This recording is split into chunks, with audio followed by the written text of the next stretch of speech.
Hello बच्चों, let's see this question. And यहाँ पे आपको एजर्शन और रीज़न बेस्ड क्वेश्चन मिला है। तो पहले एजर्शन को पढ़ते हैं। आपको बताना है कि दोनों स्टेटमेंट सही है या नहीं है, और जो रीज़न है वो एजर्शन को सही से एक्सप्लेन करता भी है या नहीं करता, ये आपको बताना है। तो हम वन बाय वन पहले स्टेटमेंट को और रीज़न को पढ़ते हैं। स्टेटमेंट है, the president of India is elected indirectly bye N electoral colleague with the system of proportional representation. यानी कि जो इंडिया के प्रेसिडेंट हैं उनका डायरेक्ट इलेक्शन नहीं होता है, बल्कि इनडायरेक्ट वे में उनको इलेक्ट किया जाता है। और जिस सिस्टम के थ्रू, जिस पूरे प्रोसीजर के थ्रू इनको इलेक्ट किया जाता है उसको बोला जाता है proportional representation. Proportional representation system के थ्रू इनको इलेक्ट किया जाता है, ये आपको एजर्शन बोलती है।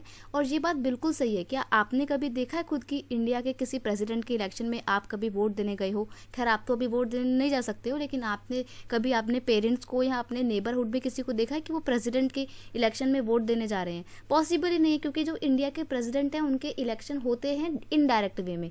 तो जिनको हम लोग अपना रिप्रेजेंटेटिव चूज करते हैं, आगे जाके हमारे ही रिप्रेजेंटेटिव प्रेसिडेंट को चुनते हैं। तो इनका जो इलेक्शन होता है वो इनडायरेक्ट वे में होता है। ये स्टेटमेंट बिल्कुल सही है। नेक्स्ट है, the president can never claim the kind of direct popular mandate that the prime minister can. यानी कि जिस तरीके से प्रेसिडेंट जो है वो कभी भी डायरेक्ट पावर क्लेम नहीं कर सकते हैं जिस तरीके से prime minister direct power claim कर सकते हैं। तो ये स्टेटमेंट बिल्कुल सही है। ऐसा इसलिए क्योंकि प्राइम मिनिस्टर तो इंडिया में हेड ऑफ गवर्नमेंट है, तो जो हेड ऑफ गवर्नमेंट है वो तो आगे आगे रहेगा और वो डायरेक्ट कोई भी डिसीजन ले पाएगा। लेकिन प्रेसिडेंट क्या है, वो हेड ऑफ गवर्नमेंट नहीं है, वो हेड ऑफ स्टेट हैं या नॉमिनल हेड हैं। इसलिए उनको जैसा प्राइम मिनिस्टर बोलते हैं उसके अकॉर्डिंग चलना पड़ता है, और वो एक डायरेक्ट कंट्रोल या पॉपुलर मैंडेट क्लेम नहीं कर सकते हैं। तो ये स्टेटमेंट भी हमारी बिल्कुल सही है। और इसलिए सही है क्योंकि प्रेसिडेंट जो होते हैं वो नॉमिनल हेड होते हैं और हेड ऑफ स्टेट होते हैं, हेड ऑफ गवर्नमेंट नहीं होते हैं। हेड ऑफ गवर्नमेंट इसलिए नहीं होते हैं क्योंकि हेड ऑफ गवर्नमेंट तो प्राइम मिनिस्टर होते हैं जो कि डायरेक्ट इलेक्ट होके आते हैं, और क्योंकि प्रेसिडेंट डायरेक्ट इलेक्ट नहीं होते हैं इसीलिए पॉपुलर मैंडेट के लिए क्लेम नहीं कर सकते। तो यहाँ पे एजर्शन और रीज़न दोनों बिल्कुल सही है।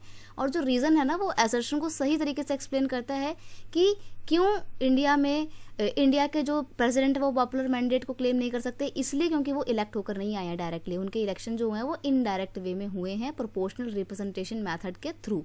तो यहाँ पे एजर्शन और रीज़न दोनों बिल्कुल सही है, और जो रीज़न एजर्शन को बिल्कुल सही तरीके से एक्सप्लेन करता है, ये ऑप्शन आपका ए है कि both A and R are true, and R मतलब reason is the correct explanation of assertion.